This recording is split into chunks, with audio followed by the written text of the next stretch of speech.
Hey everyone, so I just went to the first panel of ClexaCon Friday. It was on therapy, and it was by my friends from Bypass the Podcast. I was on their podcast a few weeks ago. So Marian and Dee, they flew all the way from The Hague to be here for their panel. I know they worked very, very hard to be here, so I wanted to support them. I shot some footage there, so yeah, I'll show you later. It was also with Nicole Payson, who I've noticed a few changes in her from last year. She's open about more things and more passionate, if that was possible. I like how vocal she is about certain things, and so I think it was a perfect combination. So yeah, I think this was a good start, and I'm gonna go to the press room right now, just to say hi to everybody, meet some new people, hopefully say hi to some old ones, and I brought some stroopwafels, so they kind of know me by now. I think I think some of them will expect it. Well, Emmy was here last year. She took them all the way to Vegas. So I guess I just have to keep up this Dutch tradition of bringing stroopwafels to cons. And it's very, very helpful when we can have a presentation to do that, when we can incorporate what we see on screen or read in a book. And the example that they bring in the therapy, in the process. So that's why I also wanted to have the perspective of a creator. Because you do have a lot of responsibility with that. No, it's true, but it's also why it's fun to work as a creator in different mediums, to wear different hats. Like, you know, as you both were talking, I was thinking so much about the stories that we get on the podcast, because my podcast is all coming out stories. I just went to the Burlesque panel because I mean, I know of Burlesque, but I didn't know that much about it, so I thought I'd go. And they gave a bit of a historic overview. And it was good to hear, because then, you kind of know where it's coming from and then how it evolved. And it's kind of funny, because these women obviously look a certain way, but then, when they start telling each other, start telling you their stories and their views, they're really strong, and they're performing tonight. I'm curious to see what that's like. So yeah, this was good to hear. I have to go somewhere else now. I don't know the schedule from my head, but I know I have to go somewhere now, so I'm gonna do that and keep you posted. So as you guys can see, we're kind of like a tribe, in a sense. It's very family oriented. When it comes to burlesque, essentially, I always push for the whole finding your tribe. A lot of us found each other at a show or another, and which were like, hey, hi, are you queer? Mm-hmm. Yeah.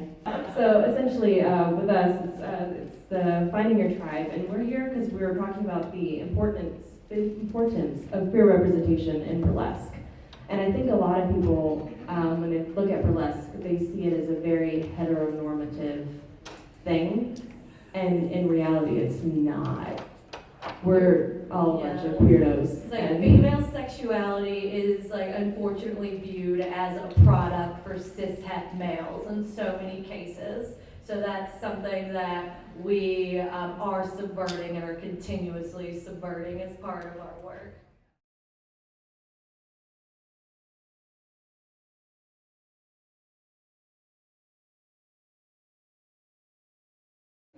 The camera.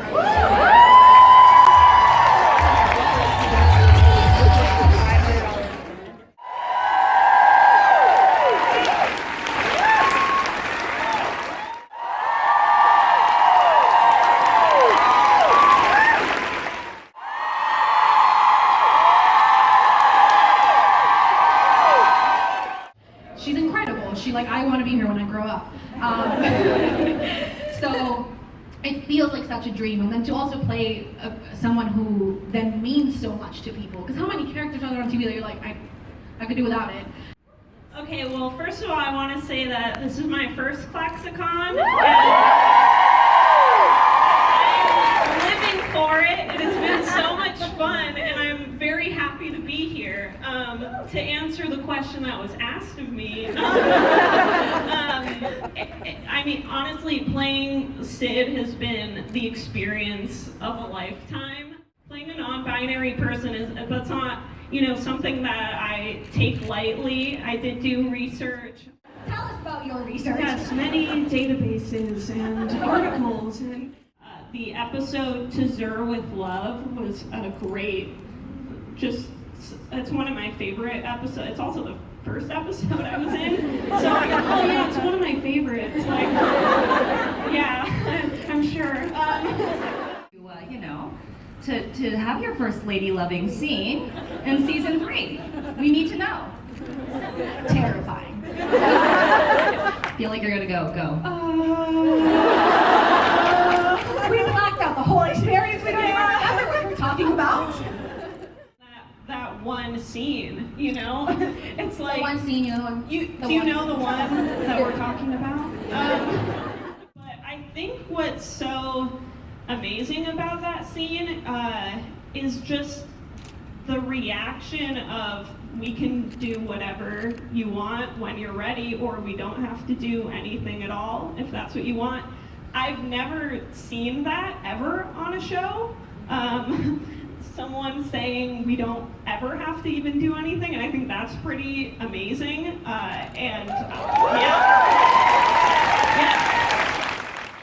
Yeah.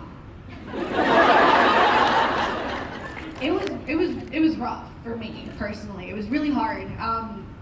Intimacy in my life has been weird without getting like TMI. I've had a lot of like issues with it because of the way that sex is portrayed in the media and the way that as women are meant to feel about how our value is in our sexuality and how attractive we are to men, which is bullshit.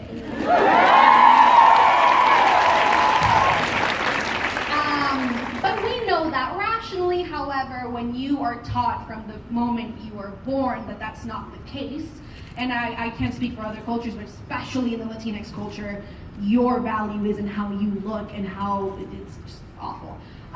So it was so rough for me to have that conversation. And I remember I got the script early because Michelle Badillo was one of the writers and Caroline Levitch, they're incredible. They're my friends, and they sent it to me early because they knew I would have trouble with it. And I freaked out. I was on set, and I started like crying because I was like, I don't know that I can do justice to this because I'm so terrified. And I've never had this conversation in real life. Like, no one's ever been like, well, we don't have to do anything if you don't want to. So for me, usually people are terrified of the actual sex scene, like the taking the clothes off and all that. For me, the intimacy of that conversation and what it meant was so heartbreaking. And oh my God, I'm gonna get emotional. It was the most beautifully written scene and exactly what I wish my experience had been like and what I wish people's experience would be like. And consent is just not talked about, and it's so crucial, and it is so necessary. And if you can't have a conversation, I think if you can't have a conversation with your partner about sex and you think it's weird or awkward and uncomfortable, you're not ready to have sex with them. Because sex is weird and uncomfortable and awkward, and it is so intimate, and especially for women, the science of it, of like the chemicals released in your brain when you share this part of yourself with somebody. So to do that scene was rough. And Sheridan was so lovely to deal with me as I freaked out the entire time and just like cut, and I would like walk off in a huff like okay. So it was rough, but I was so excited that I got to tell this story on TV and show this scene and show not only young people but everybody that needs that to heal from whatever happened in their lives, to show that whatever bad experience you had doesn't have to be the norm, and that we can change this conversation around consent, and that we can demand it because it is a basic human right, and that these conversations are necessary. And make sex better. If you're connected with your person, it's better. Just trust me. Just talk about it. So I was very excited. I'm talking so much. I was very excited to talk. Hello? Hello? Who is this? Rita Moreno.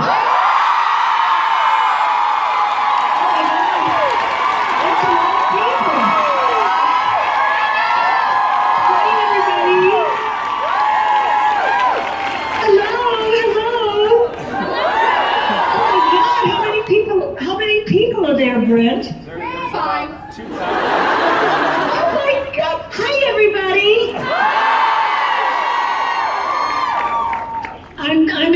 I'm on the set of Jane the Virgin shooting a guest spot.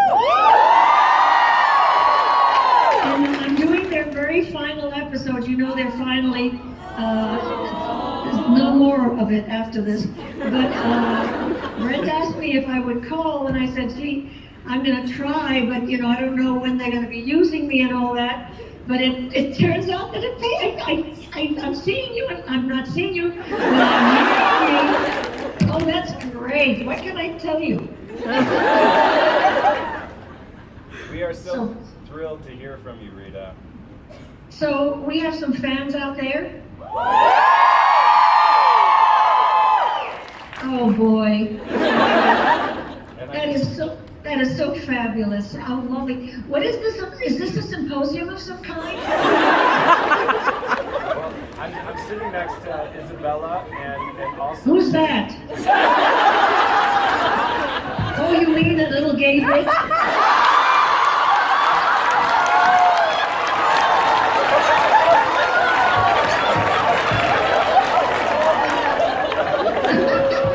I love you too, Nana. How I do?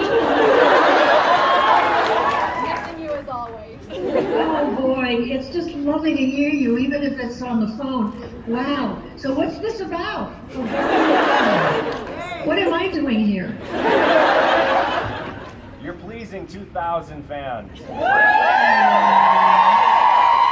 I'm so glad you had me call. I'm really glad. Hey, I love you all. I think it's fabulous that you are steadfast and loyal and that you love us.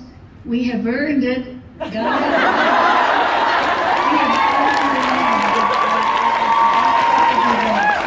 Anyway, what else can I say? Brent, tell me. We're excited for season 4. Yeah, well, what else is new? We'll let you get back to work. Thank you so much for calling. I'm delighted. Hey, you all, thank you so much. Goodbye, I love you. That was so rude. Brett, you can't do that because we all thought we were about to get picked up. It's what are they doing? God, I didn't think about that. I literally was about to start sobbing. So thanks for the heads up, Brent.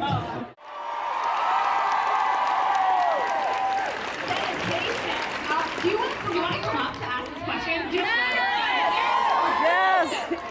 Come this way.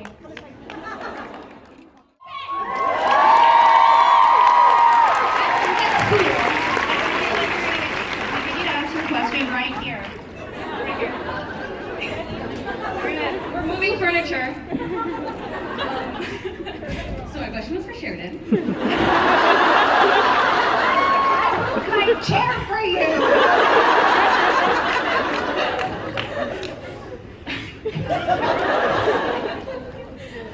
Ask the question. Who else would you like to work with on the show for season 4, 5, 6, 7, 8, 9, 10? That you haven't really had a chance to work with? Oh, from like the current cast? Okay. Or a guest star. I don't know. Oh, okay, well.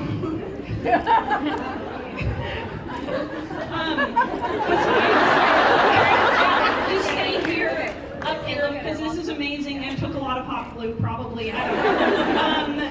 Okay, so I thought a lot about this, and other than Isabella, I mean, there's no one, who could I say other than Isabella? I mean, that's really it. Yeah, I know, but I'm going to.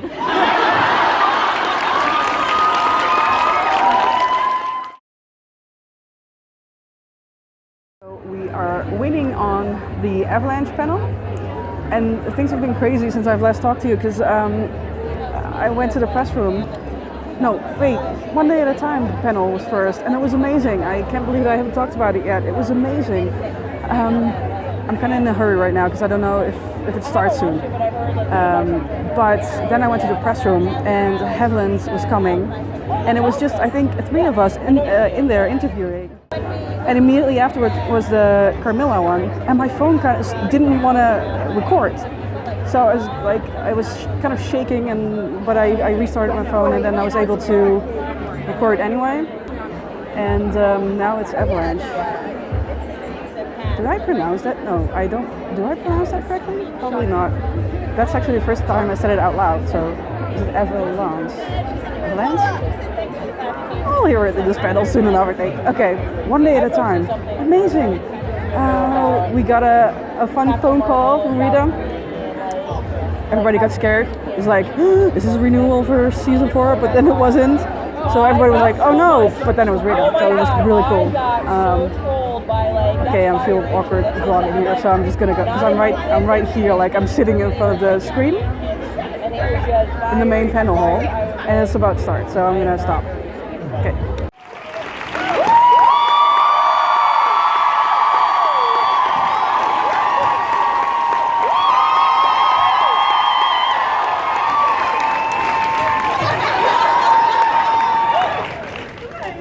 Hi, welcome.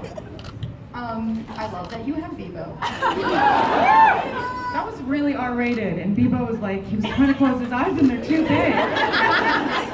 Oh, Bebo tonight. God, that was awesome. I'm on Instagram Live right now.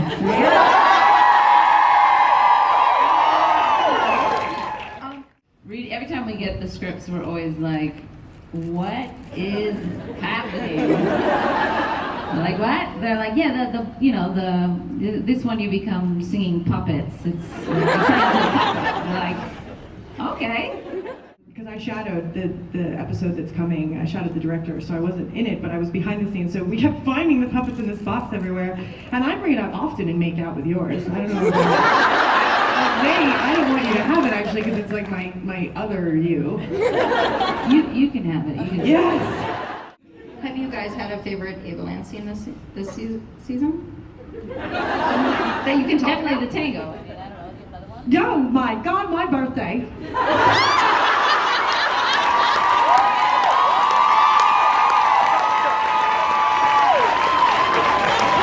Wait, this is actually why. Because that scene to me, it's like the writers in their homage they do to the Stay Puft Marshmallow Man and Ghostbusters, that giant bee was coming through. That scene to me read like something from I Love Lucy. Like something from one of those, cookie cutter comedies from the 50s or 60s. It's just perfect timing comedy, something romantic's trying to happen, and then all this stuff happens. So it was like, be as goofy as you want, but it was like 2 women, and I'm like, awesome! Like, that would so be a normal I Love Lucy, and now like, to flash forward 2019, I felt like this is so cool. This is so cool that we're doing this. And, you know what I mean? It just wasn't it wasn't traditional. We pushed the boundaries on it even, and she looked amazing. So. I think it was probably like a lot cooler for you because you didn't have to be in lingerie in front of her. If Bebo Day were a national holiday, how would Sarah and Ava celebrate? I don't know. I mean, it wouldn't be. I would choose this, but it seems like it should be some kind of furry costume thing.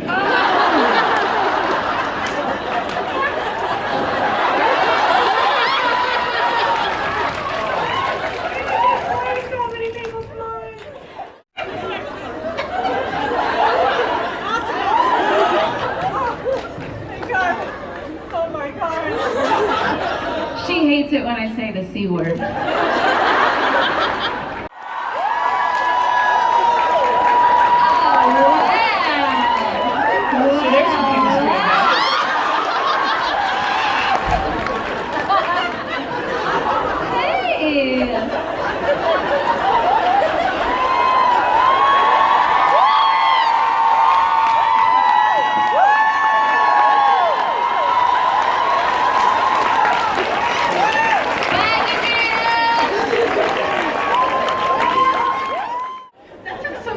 Shirt. That was like hand-drawn. I snapped her neck and she still moved. Did anyone see that? Yeah. And I whispered in her ear, I'm gonna snap your neck. And she just went. I'm so sorry. Bye. Katrina and I have a panel later on. I know.